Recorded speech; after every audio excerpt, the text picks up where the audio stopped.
Before I do my intro, I gotta send this link to somebody that I think will appreciate this particular stream. Just hold on a second.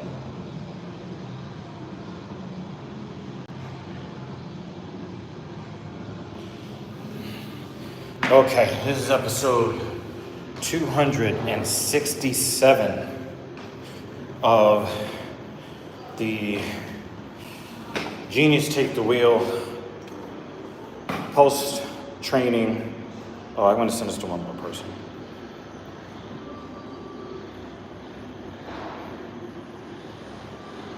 Okay.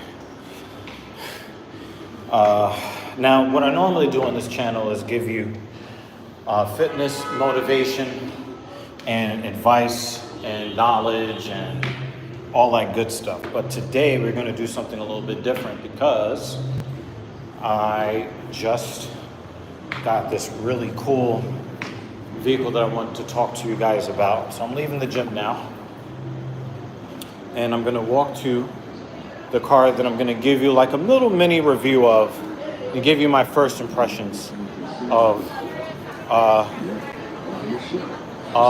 the car that you see in the title and the thumbnail. So a little bit of, first of all, let me do my house cleaning when it comes to this review. This is episode 267 of Genius Take the Wheel. Normally I give you an autopsy of today's training, but today I'm not going to do that. What I'll do is I'll let you know that today's training was very similar to last Wednesday's training in episode 265, except that the order of the hack squat and the leg press was inverted. Now, I had a better time with it. I had a very tough time last week. I had a much easier time with today's training. So if you kind of want to know what I did, just kind of know it mostly mirrored what I did in episode 265. And I'll probably just leave it at that for right now. So I'm going to get into this review of this vehicle. Now, I just picked it up on Monday. Today is Wednesday. And I actually had to go to Mercedes-Benz today to kind of meet with the tech advisor to kind of go through all of the menus and options and settings in the vehicle. And I wanted to go through all of those things first before giving you guys my first impressions. Now, I haven't had a whole lot of seat time in this vehicle yet. In fact, Mrs. Evil has spent more time driving this car to this point than I have.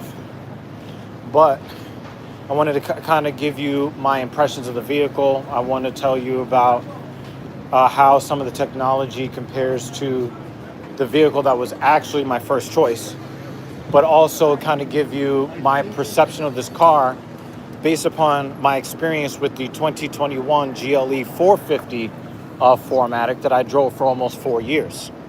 So, I'll give you my impressions. Now, it is it's after 8:30 p.m. here. I did get my workout done a little bit later today, so it might not have like all the visuals, I guess. Or maybe you might be able to see the interior of the car and the mood lights and all that stuff a little bit better now that it's a little darker. But, I'll do like a little quick walk around the car after I drop my backpack in the trunk. Speaking of the trunk, I'm just going to kind of talk about the differences between the trunk and the cargo area of the SUV that I just got out of. This is one of the few drawbacks of going from an SUV to a sedan, but the way that we were using the cargo in the SUV, it just really wasn't that bad overall. So let me show you since I'm pulling up to the car now. Somebody is pulled up on my back bumper right now. So this is the new car here. So This is the new Coheed Mobile here. So I'm gonna do a quick walk around of this car here. 21-inch wheels in silver and black. There is an illuminated outline. Let me see if I can get it to turn on, if it's possible to see. Yeah, so you see the grill, the edge of the grill is illuminated here. So the Mercedes-Benz Star is not illuminated in this vehicle, but the grill is. So it's kind of going around this way. Now, one of the things I really like about this vehicle compared to the last vehicle is that when you do the kick underneath the boot lock, it actually works. In the GLE 450 in 2021, the trunk release, the sensor did not always activate when you kicked your foot underneath it. So it was kind of annoying to try to figure out, where you could, get it to work. But that part actually works, thank God. So just gonna show you kind of the inside here. The lighting here is actually very, very strong compared to the 2021 GLE 450. The ambient lighting is definitely, I guess you could say, more gaudy. So you can see I have like a chalk white, almost like a light gray interior here. So I think it's cool. All right, so let me get on up in here.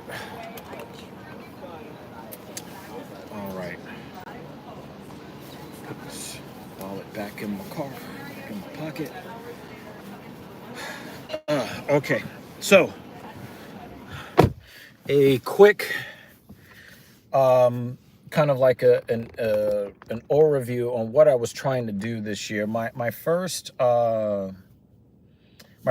choice was the Porsche, the 2025 Porsche Macan Electric 4. That was my first choice, and the reason why is because they had two options in that vehicle that I was really gung-ho about. Number one, rear wheel steering.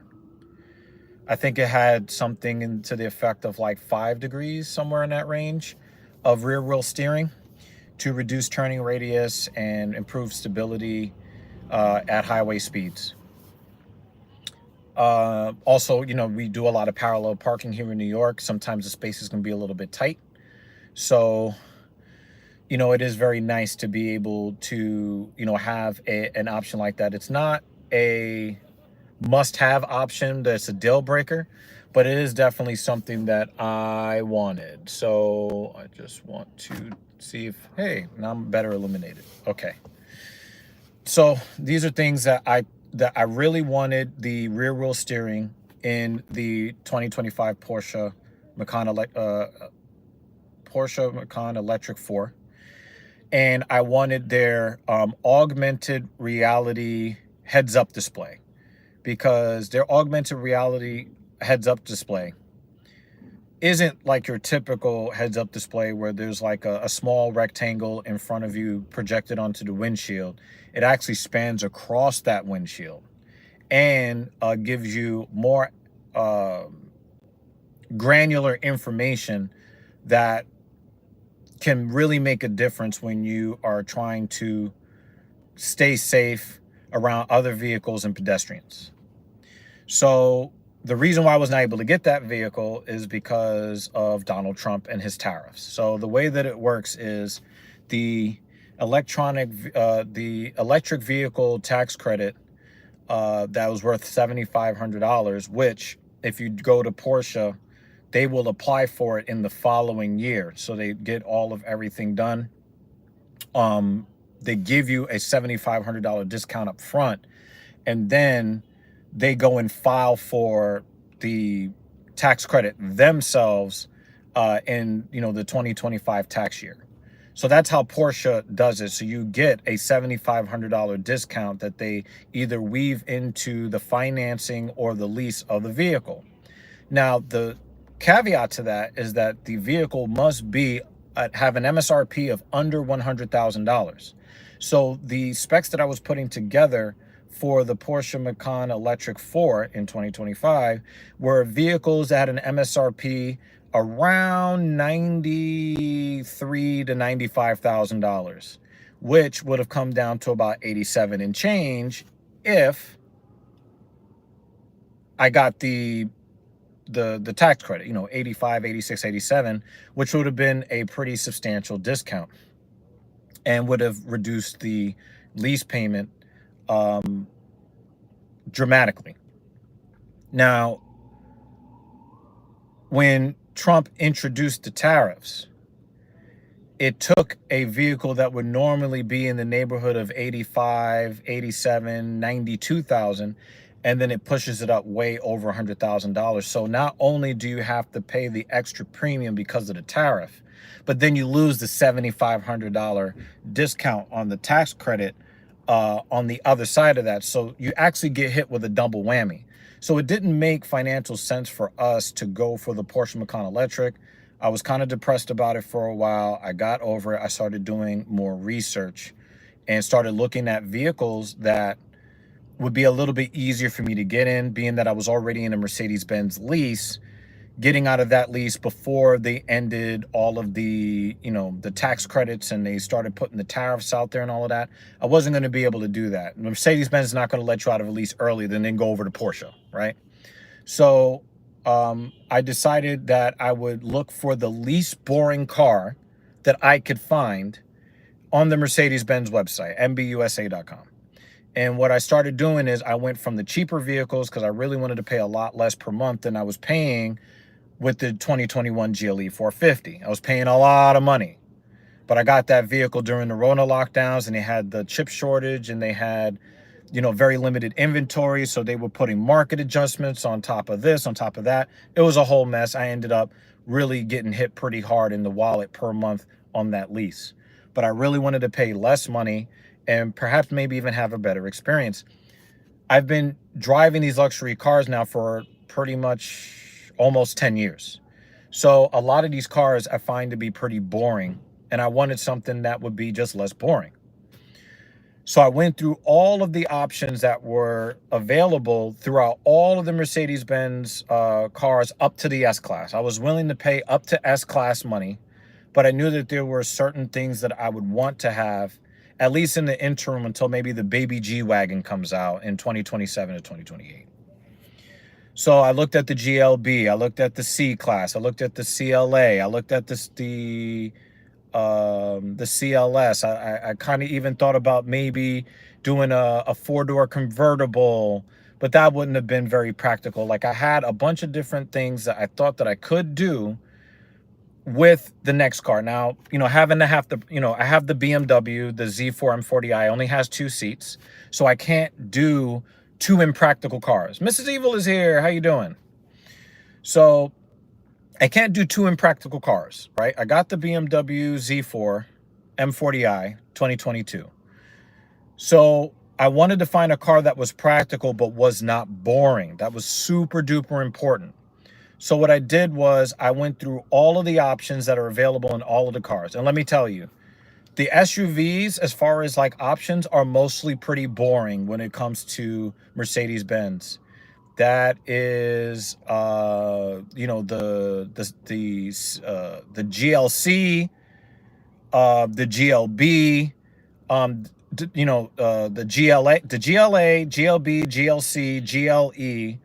A lot of the options in the vehicle are just boring. And if you don't get like a super big, powerful engine that costs $5,000 to $15,000 more, you don't get access to certain options in the vehicle. So I wanted to get the most options, no matter how much they cost, in a vehicle that had the trim level or the engine level that I need for day to day, that Mrs. Evil would need when she drives the car. So I didn't need 500 horsepower. I didn't need 700 horsepower. I just needed something that can get to highway speed safely, and I can pass people on the highway safely. I wanted to be able to, sorry, I wanted to, someone keeps trying to call me. I wanted to be able to get on the highway safely, and then pass people if I needed to. So it needed to be quick enough to do that. So I have all of these different things that I'm trying to figure out. I need to make sure that the other lady that normally sits in the passenger seat, that she would be comfortable.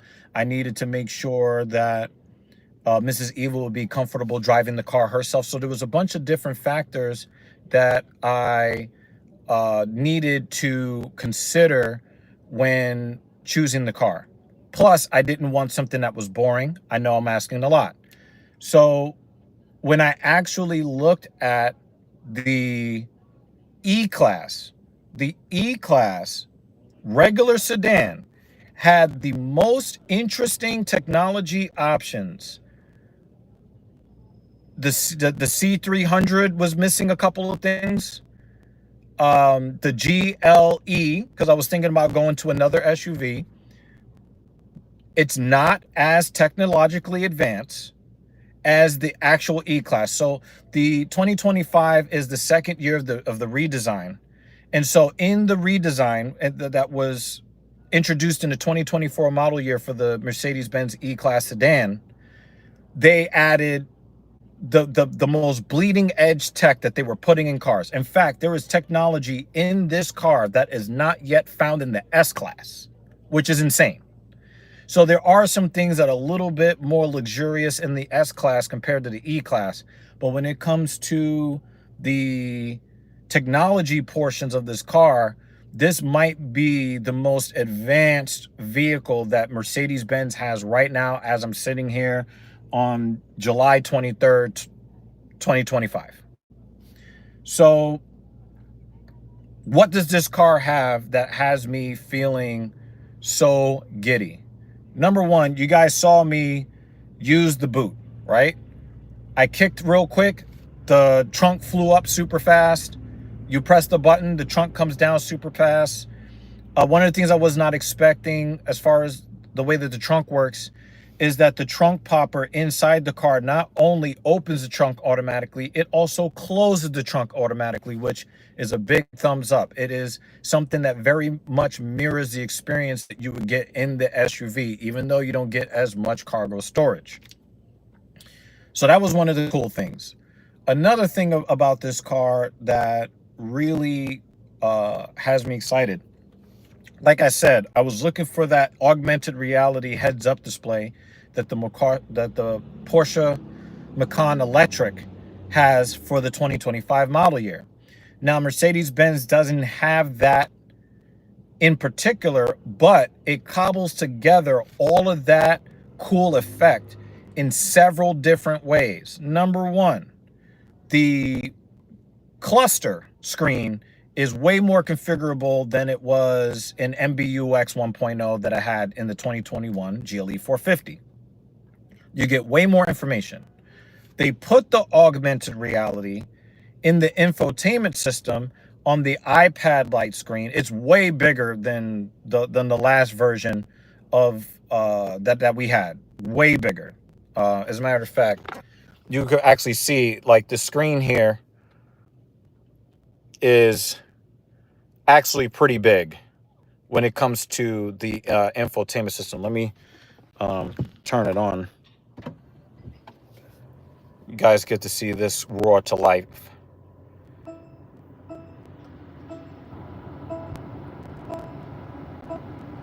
Yeah, you actually get to see just like, so if you look at like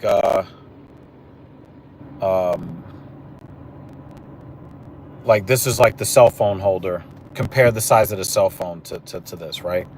I do love the biometrics. So everything that is, so you get the map right in here, but then you also get way more information here. And then the heads-up display, if you can kind of catch it against the back of this vehicle in front of me. Let me see if I can zoom in a little bit. You can kind of these prominent places.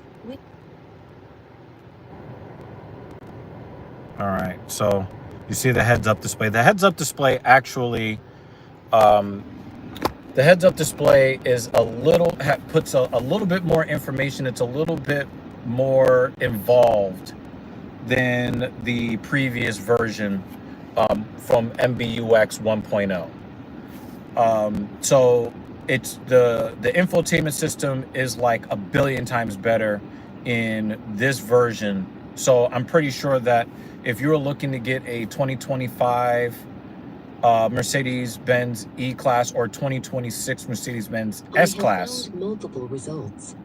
Please repeat. well, cancel. You have to be very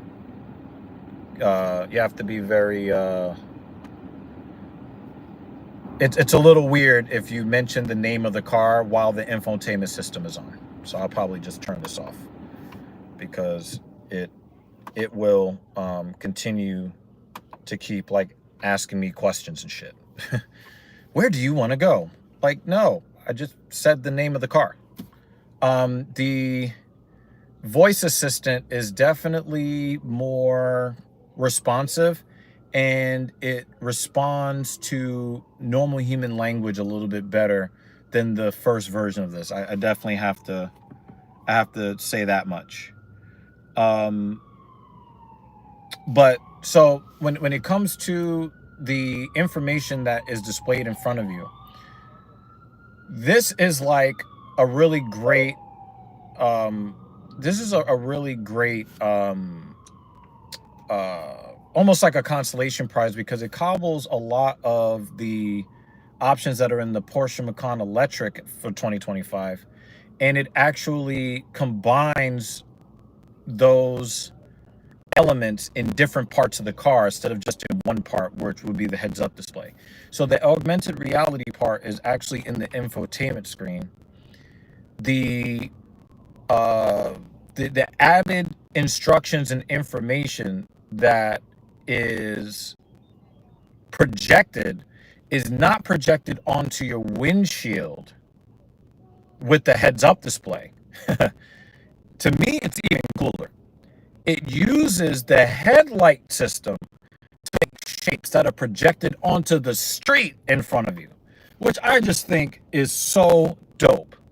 So let's say that there is a pedestrian. It will actually take a lot of the headlights and then just put a spotlight. So here in New York, we do get people that like to wear dark colored clothing at night. And sometimes it's a little bit difficult when you're making a left-hand turn or a right-hand turn. And sometimes people like to kind of like jump out in front of you when you are trying to get something done. So, you know, making a left-hand turn or a right-hand turn or something to that effect. So sometimes people can kind of pop up on you and surprise you here in New York City. So having a spotlight put right on people where you can see them no matter what color the car is a really cool deal, right? So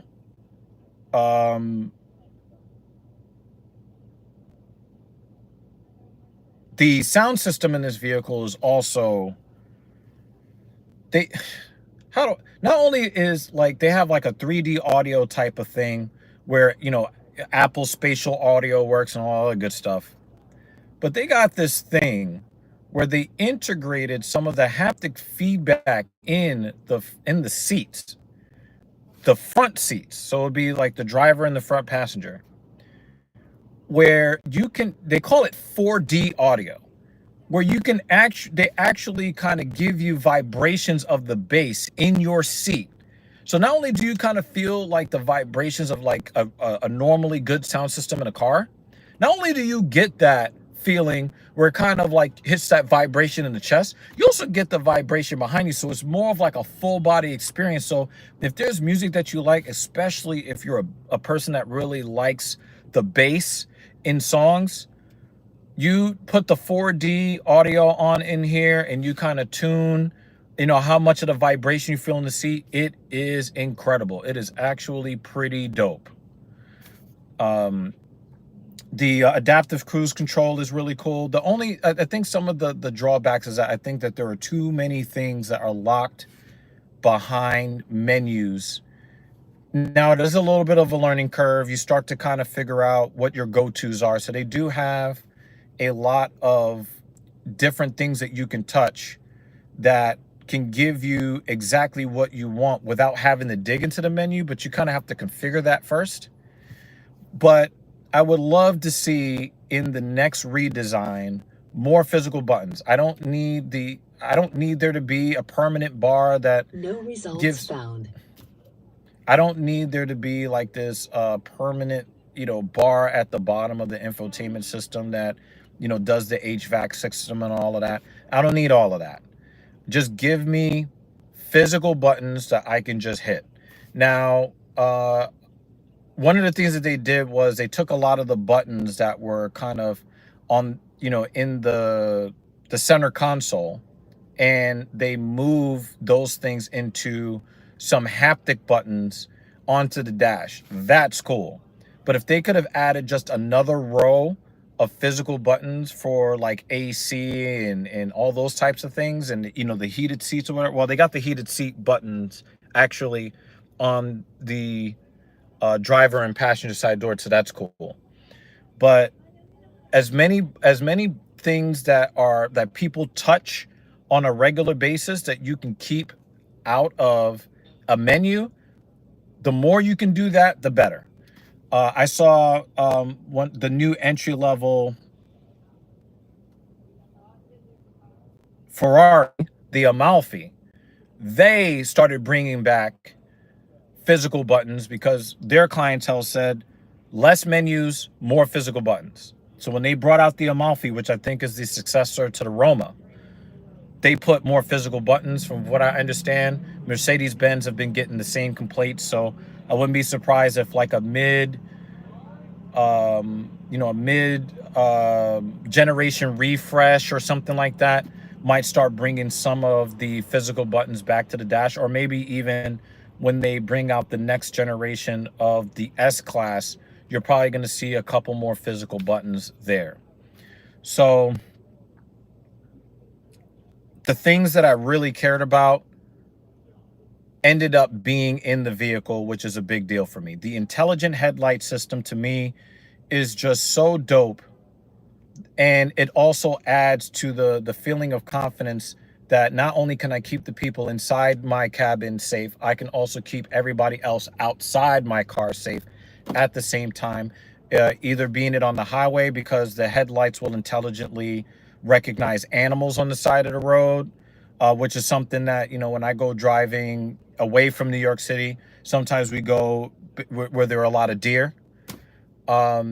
I also drive a lot of backcountry roads sometimes too, where the lighting at nighttime, there's just no lighting. So having more information that can help keep my attention on the road gives me a lot more confidence, especially when driving at night, midnight, 1 a.m., 2 a.m. So that's one of those things that just makes me feel very confident. The augmented reality gives you a lot of on-time information. I cannot tell you how many times, even in my BMW, in other Mercedes-Benz, when you go to use the navigation, either the information isn't 100% clear, or they give you the information 3, 4, 5, 6, 7 seconds late, where you actually have to make a decision, quick snapping in a hurry. With the augmented reality, it puts the arrows from and it's always on time. In fact, they start giving you the information a bit earlier. So you'll see sometimes on the highway where somebody's kind of straddling that line when you get like, you know, two, you know, roads that start to diverge from each other. And sometimes you'll see people make very reckless moves to try to get over to the other side because they were about to end up on the wrong road. You can always kind of tell when somebody's navigation system is giving them unclear directions or giving them clear directions that are late. With these AR systems, it always makes sure that they point you exactly where you're supposed to go way earlier, so you don't have to make too many split-second decisions and then perhaps, you know, make some reckless moves on the road to not miss your turn or your exit. So I think that when augmented reality becomes more of a standard in the car industry, we might see a little bit less reckless looking maneuvers on the highway. So these are the things that were very important to me. I wanted to have all of the alerts, cross traffic, pedestrians, because pedestrian safety, bicyclist safety, motorcyclist safety is super important to me. So having all of these safety features is really cool. Like I said, the lighting in here makes it look nice. The interior quality is definitely a step up from the 2021 here in the E350. So I'm actually pretty happy with I'm actually pretty happy with the interior finish. The exterior looks super fucking classy. And it's really weird because, you know, to me, I've always seen the E-Class sedan as just like a sedan, which it doesn't really move the needle. It's not like, you know, you're driving a two-seater convertible or something where it catches people's eye. People cannot stop staring at this car, and it's a silver E350.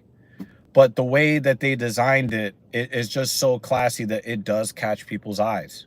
So I love the exterior design. The interior is pretty good. I would probably say another drawback is that if you travel with people who are pretty tall, if they're sitting behind you, if you're a tall driver with a tall passenger sitting behind you, they might have to put their knees out a little bit because it can be a little bit cramped. Right now I have the seat where I feel comfortable driving, and then I jumped into the back seat earlier today to see what the experience would be if somebody my height at 6'3" would sit behind me. And let's just say they can't just put their knees forward. They kind of have to put their knees, splay them out just a little bit to have some sort of comfort. You definitely don't want to have anybody of any size sitting in the middle seat. But, you know, I've got two short ladies. I have two short ladies. Get well soon. Oh, my goodness. I have two short ladies that are my passengers. So they're going to be comfortable for the three of us, you know, when we use the car. But if we have two other passengers and one happens to be pretty tall, it could get a little bit cramped in here. So the technology of this car is light years ahead in terms of responsiveness and snappiness and quick to give you accurate on-time information right now. The current crop of E-Class, and then you're probably going to see it, some of these really nice technological touches, you're going to start seeing them in the electric CLA that's forthcoming for 2026. And from what I understand, if not 2026, the 2027 S-Class. So, you know, right now, please. How many programmers does it take to change a light bulb? I don't. How may I help you? No.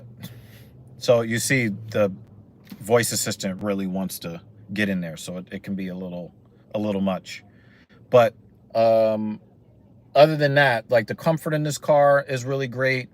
I don't feel cramped in a sedan, you know, compared to the SUV.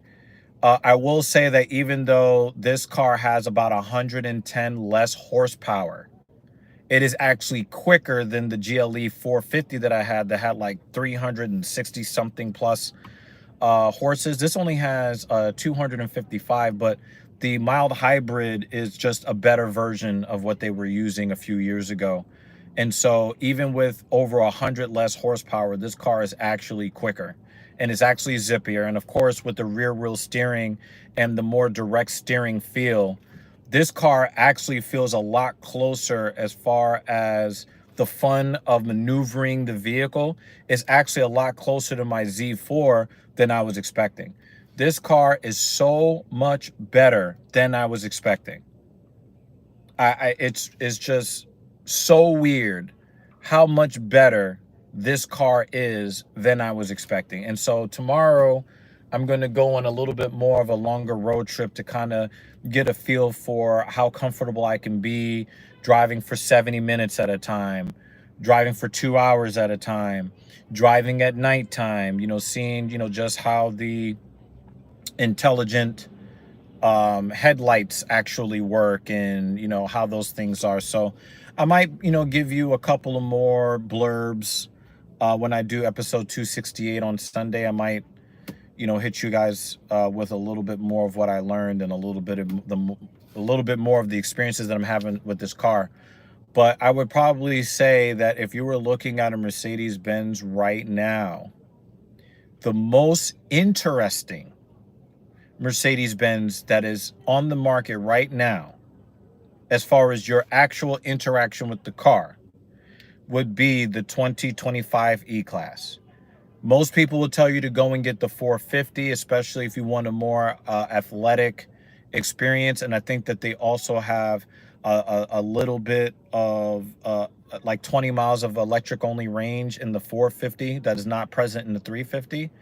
But if you are a relaxed driver like myself, or you're looking for a responsible car that is not boring, I can actually wholeheartedly endorse the 2025 Mercedes-Benz E350. Just make sure that you don't skimp on the options. If you go fully loaded here or near fully loaded, there are going to be certain parts of this experiences that are actually better than the current S-Class for a considerable amount less money. I'm actually I'm very, very impressed by this vehicle. We did get the acoustic glass option, and I can tell you that the ambient noise around the car is I feel way more isolated. There's way less you know, noise that you hear on the outside. And then if you put music on at even just a moderate tone, you hear absolutely nothing. That would make me feel a little bit, you know, weird, except that I have all of these other sensors in the car, where if there's something that maybe I'm not going to be able to hear as easily, I have a bunch of different sensors in the car that will alert me visually or audibly when needed, so that the acoustic glass to kind of isolate sound from the outside doesn't take away from the awareness and the safety stuff. So, you know, those are pretty much my first impressions of this vehicle. I am having a really great time. I can tell you that Mrs. Evil is not a car woman, but she was over the moon when she found out this car was hers. I did the whole surprise thing. She started driving it, and she's pretty much in love with this car herself. And so I'm really happy that she's enjoying the experience. In fact, she enjoys this car a million times more than the GLE 450 2021. And that was a pretty, you know, a technologically advanced vehicle for its time. But this is definitely on another level. And I can also say that the Napa leather is definitely better than MB Tech as far as feel on the skin. And the seats just kind of feel a little bit softer too. So these are like the things that are coming to mind with my limited interactions with this car. Like I said, we've only had the car about 48 hours, and Mrs. Evil has logged most of the time driving in the car. So I guess I'm gonna start driving home from the gym now.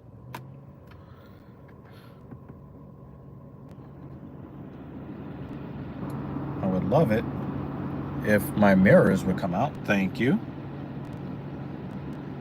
All right, let's see how easy I can get out of this parking spot with these wheels being what they are. I can also kind of see that the mirror also, the side view mirror also adjusts a little bit too when, oh my God, the turning radius is insane. Holy crap. The turning radius is insane. Getting out of tight parking spots is ridiculously easy. Holy crap. These parking options. Nope. I'm listening. Don't stop listening. Can you say that again? No. So, yeah, I can tell that doing live streams in this car is going to be a little bit weird because the virtual voice assistant thing is very eager. So just understand that when you say certain phrases, especially if you put the setting where you don't have to say, hey, Mercedes first, then you're going to really toggle the car to want to give you information or to change things in the vehicle. So I might have to change that setting. I put the setting to where if I'm driving the car by myself, I can give the car commands without saying, hey, Mercedes first. So I might have to change that because input, no. please? See, it just jumps right in. So I guess I'm still like in the honeymoon phase of the car, so it's not really annoying. But, you know, if you're the viewer watching this, I can definitely see you being annoyed by it, right? So I will also say that the turn signal clicking is definitely less annoying in this car than I remember it in the GLE. That is pretty cool. Finding a comfortable seating position is really not that hard in this car either. Anytime I get a new car, like I'm afraid that I'm not going to be able to find that perfect position that's comfortable. And so I'm definitely going to be looking forward to seeing, you know, on a longer drive, just how I feel driving this vehicle. Unfortunately, this function can't be operated using voice control. Wait a minute. I want to go 49th Street. My bad. Let me go back. Let me just, yeah. So, yeah, the throttle response is so much better than in the GLE. There is how do I explain this? There is a real enthusiasm that the car has for acceleration. Like, it is ready to go. I've been driving the BMW. This function can't be operated.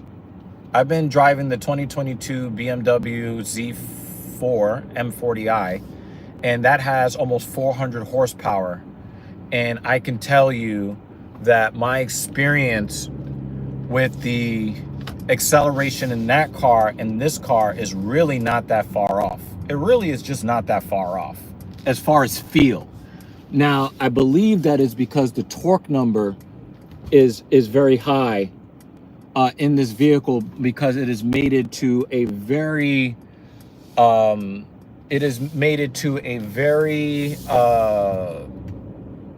competent, a very competent hybrid system. So the driving dynamics of this car actually punch above its weight. The steering is very athletic, even in comfort mode. So I don't even really feel like I need to go into the individual and change it to, like, you know, sporty, because there's not a lot of weird, you know, vagueness in the middle when I go to maneuver the car. It's very direct. I can really point it. The car is way more athletic than it should be at its size and weight. And a lot of that has to do with the fact that the rear wheel steering, when combined with the engineering package, because I have the air suspension and the adaptive suspension system. You put all of that together, and all of the features are greater together than just each individual. You know how they say the whole is greater than the sum of its parts. The engineering of every feature, when you put them together, it creates an even better driving experience than just if you had that option standalone. So I'm really glad with the way that this car was spec'd out. I will tell you, if you're looking at the 2025 S-Class, consider the E-Class unless like you really need a lot of rear space. Consider the E-Class and put all of the technology options in. Go for the air suspension system. Go as close as your budget will allow to fully to getting as many of the more important options, and you will get a super supple ride. I cannot tell you how, like, everybody loves how smooth my GLE was. Oh my God, this car is so smooth. Guys that, used to riding around in Hyundais and Hondas and Toyotas and all of that. So when they rode around in my GLE, they're like, oh my God, it's so smooth. The smoothness of this vehicle is like miles ahead of where my GLE was. So it's just the smoothness of this vehicle, the ride quality. If you really want to make sure that your passengers are comfortable, that you are comfortable, this is definitely the type of vehicle for you. Absolutely. I'm pretty sure that I will be complaining about something about this car at some point in the future, but I won't be complaining about any of those things. Everything that I've interacted with is just really cool. I would probably say there is a little bit of a learning curve, because normally when you get into any car that you've ever been in, they normally have like an indicator, like, one of these plastic door popper things that lets you know if the door is locked or unlocked or whatever. And there's nothing like that here. So, the handles come out and then kind of go flush with the car. So a lot of times if you look to the left or to the right, you can't easily see whether the doors are locked or not, because it doesn't have like that door popper that you normally would see on the door, like right here over your shoulder. So that part is a little bit weird. It probably would take a little bit of getting used to, but a lot of what I've seen here and the information being on the screen where I need it to be, it's really cool so far. I have to say it's really cool.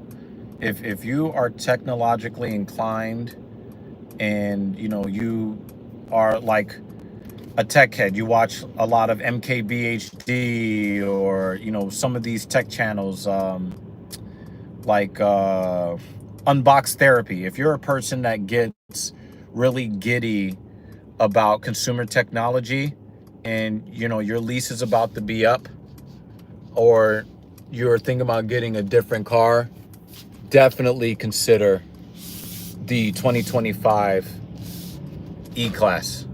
Definitely. I cannot believe how cool this car is. I cannot answer that.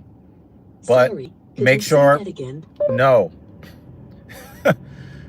I will say that make sure that the options or the settings in the car, you set them to settings that don't annoy you. So you've seen throughout this whole stream, the voice assistant really is it's listening. Big Brother is in this car. So if you don't like that kind of stuff, go into the settings and turn it off. There are going to be some things that I'm probably going to turn off, especially when I'm driving alone. Caution. So Pothole. one of the things I love is that this car warns about potholes. That is dope. Road imperfections. and then it smooths over all the road imperfections. It is insane how much this car compensates for how shitty New York streets are. So if you're a viewer of mine that is in the New York City area or any metropolitan area where they care more about people with blue hair than keeping up the infrastructure, then definitely think about getting a car like this, because this car and its air suspension system and other accoutrement will cover over a multitude of municipality sins. The ride, I've never ridden in a car that has this much of a luxurious ride. I've never been in a Bentley or a Rolls Royce. Maybe, you know, if that's in my future, I'll be able to make that comparison. But I have only been in luxury vehicles, BMWs and Mercedes. This is way ahead in terms of comfort. It is insane how far ahead this car is of any car that I've ever been in.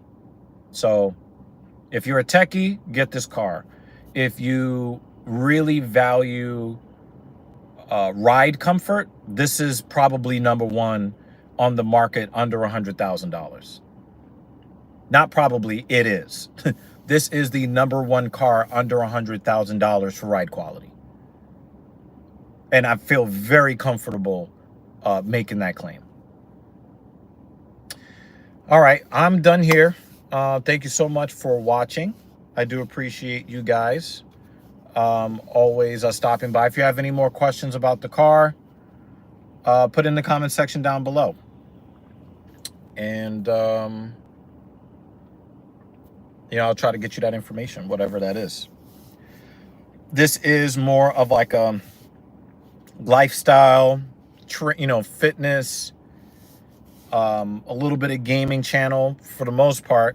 So if you're coming by for the review, but you value fitness and other commentary, you can stick around here and you can subscribe. But if you just want to come here to get my impressions of this vehicle to see if it's worth leasing, because I don't know if it's worth buying, but it's definitely worth leasing,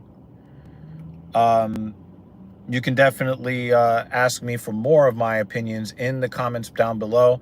I do answer questions fairly quickly when possible. So anything you want to know about this car, down in the comments section down below, and I'll try to be a little bit more detailed. But that's it for this little review, my first impressions of this vehicle. And I'm gonna get up out of here. I gotta eat dinner and recover. I got a long day tomorrow. So thank you so much for watching. I will see you probably on Sunday for episode 268 of Genius Take the Wheel. Thank you so much for watching. Hit the like button if you feel like it. Don't if you don't. And I will see you probably on Sunday. Peace.